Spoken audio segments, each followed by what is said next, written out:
Hi, I'm Stacey Hyde with Envision Financial Planning, and we're back for another episode of Better Financial Health in 15 minutes or less.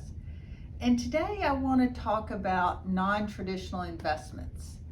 The headline in the Wall Street Journal today was about small investors who had purchased shares in apartment communities, and they were sold with a way to have income without having to do any of the maintenance themselves. We've also seen crypto kind of blow up. There's been talk about different private investments that investors may not need to be accredited, meaning they have a certain level of assets and income to be able to purchase. And my advice on things of that nature are be very, very skeptical. Things that sound too good to be true often are. Oftentimes you'll see these things start to pop up in the news on social media really kind of after the easy profits have been made. And so what some people are trying to do is they're trying to make their money by encouraging others to come in after them. It's sort of another example of what could be a Ponzi scheme. Are some of these investments great? I'm sure there are. But you have to really go in and understand the fine print. And if there's not a formal offering document that lays out all these scary risks, you should be especially afraid. It means that they don't have a reputable law firm that is writing those documents. And those documents are meant to lay out what all the risks are, how you get your money back, how the people that are organizing it are going to get paid, and actually how you get paid. Years ago, there was a private real estate investment trust that a firm I was with was really encouraging us to offer to our clients.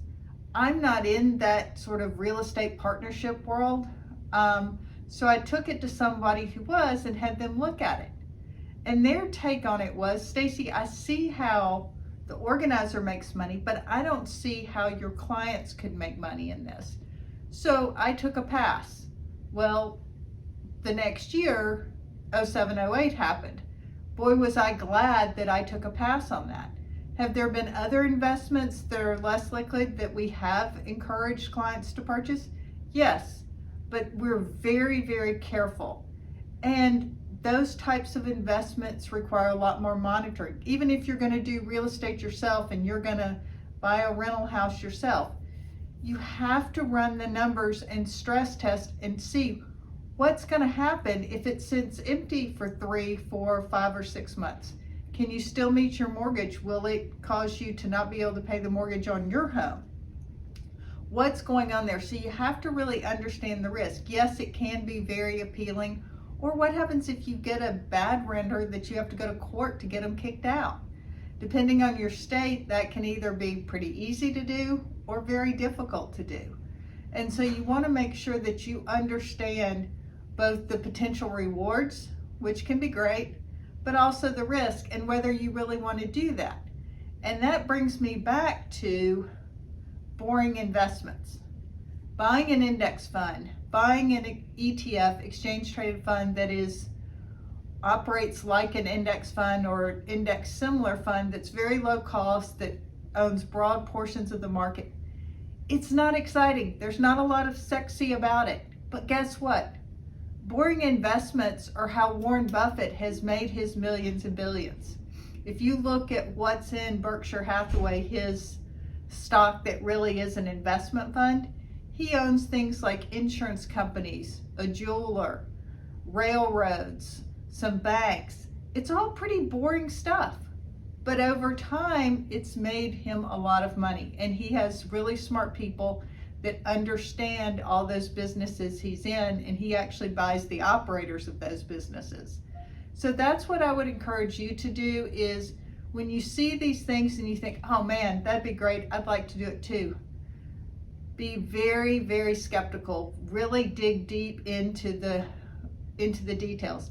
And if the person who's encouraging you to invest gets annoyed or angry or stops returning your phone call, that's not a bad thing. That has shown you that you found sort of the ugly underbelly, and that's what you wanted to find out before you gave them your money. You don't want them to, one, run off with all your money, or two, only get back about half. You really want to make sure you understand what you're buying and how you get out, because a lot of these private equity things, it's very easy to give them your money, but it may take you 5, 10, 15, 20 years, maybe never, to get your money back should you want to get out. And that's something to keep in mind, both how do you get in, how do you get out, what are your returns going to be. And then once you understand all that, you can make an informed decision if it's right for you. For most of these types of investments, I think you have to be willing to say that I will be okay even if my investment goes to zero. That's why you want to be real careful and keep that to a very small percentage of your net worth that you're investing in these types of vehicles. Thanks for tuning in. This has been another episode of Better Financial Health in 15 Minutes or Less.